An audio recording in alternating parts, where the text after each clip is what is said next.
good morning or afternoon, depending on where you're at. This is going to be some information on Unit 1, Section 3. Talked about variables a little bit. We're going to kind of continue that, but talk a little bit more about math.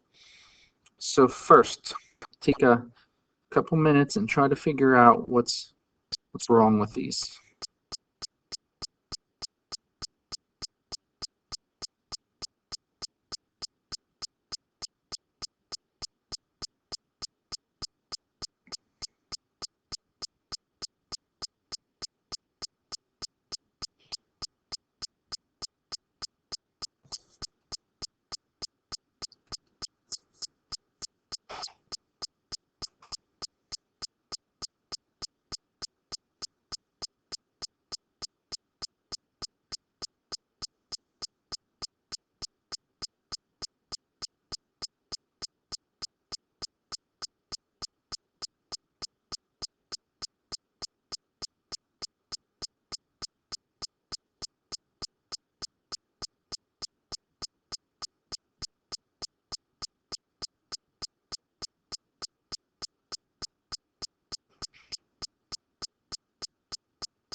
All right, so that was about a minute. Seemed like a couple minutes, but it wasn't. So multiple things here. Right here,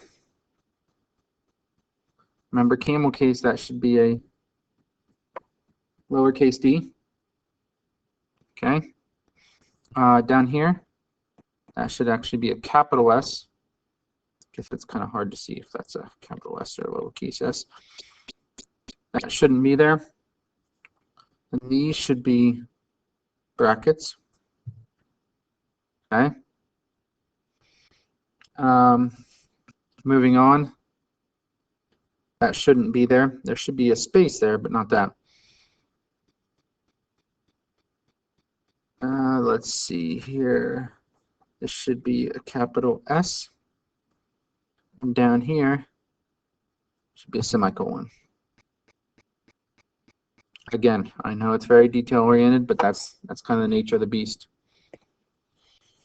All right, so some basic math rules. If you remember, sort of, please excuse my dear Aunt Sally, order of operations, it's somewhat similar.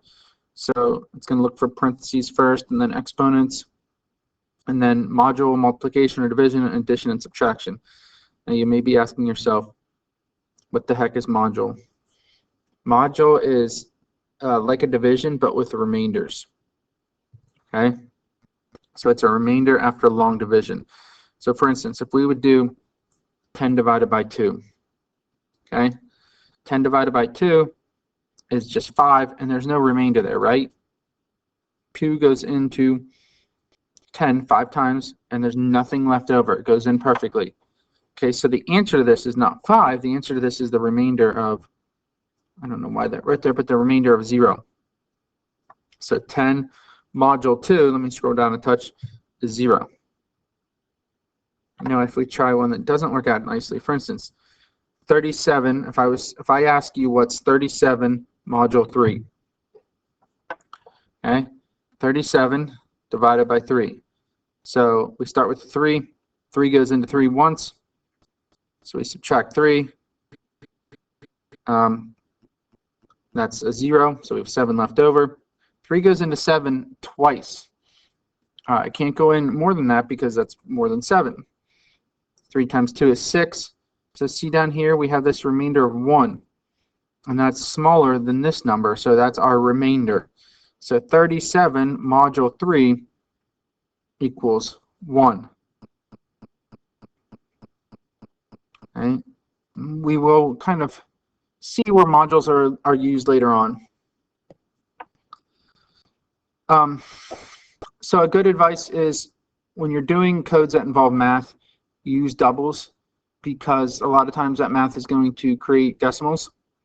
Right? And if you just use integers, remember that's just no decimals, just kind of real numbers, or counting numbers, I guess, integers. So use doubles when you're doing anything with math. Okay, now how do we convert minutes to seconds? So let's say we want to know how many seconds, sorry, are in 80 minutes. In 1 minute, there's 60 seconds.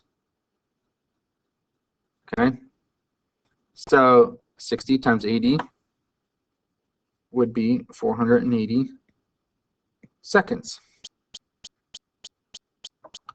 1 hour, okay, how many seconds is that? Well, in 1 hour is 60 minutes, that's 3,600. 20 minutes, if we were going back to the 80, because 60 plus 20 is 80, 20 times 60 is 1,200, so that would again be 4,800 seconds. Now, some of you may have learned, in chemistry especially, doing unit analysis. Okay, let's just change the number. Let's say 90 minutes. How many seconds are in that? Now, here's how I learned to do it, and you might be a little bit different. Okay, so I'm going from 90 minutes, and I want it up in seconds. So what I do here is whatever's on top here, I want to put on the bottom here. So in 1 minute, there's 60 seconds. So if I just multiply across, I would get 4,500 seconds. Okay. So what we're looking at, this is a code that would basically take our minutes, convert them to seconds for us. And we start with kind of the always stuff there. Okay, so we declare and initialize our variable. We can do that at the same time. Right, now we're not asking them how many minutes right now. We're just declaring the minutes as 80, right? We're not asking for any input here.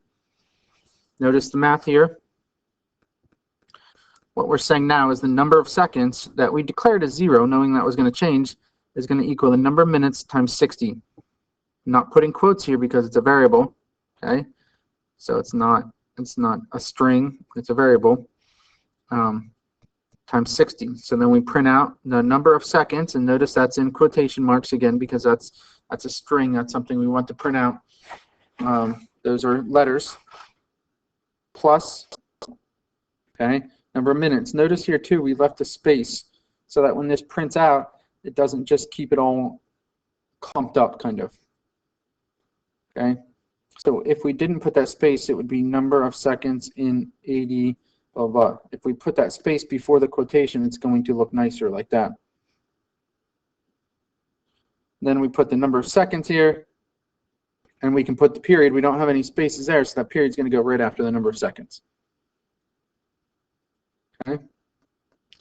So your goal is to ask the user to enter at least 3 different numbers. So we're actually going to have the user do the scanner, stuff like that, where they input stuff and do some math. We're using at least 2 different math operations. So addition, subtraction, division. You could say your 2 numbers added together are blank, whatever. So that's program 3. Program 4, you're going to declare and initialize some variables. You're going to allow the user to enter numbers again and use these values to calculate some type of mathematical formula. And if you need to look those up, fine. Midpoint, volume, area, Pythagorean theorem, anything else. If you have a formula for racing, if you have a formula for one of your interests, whatever it may be, okay? Don't forget to use comments in that, and then print a sentence at the end using spaces, stuff like that. All right. As always, you can email me with questions. You can do the remind thing with questions, but it's a quick rundown. You can bring questions to class as well. Thanks.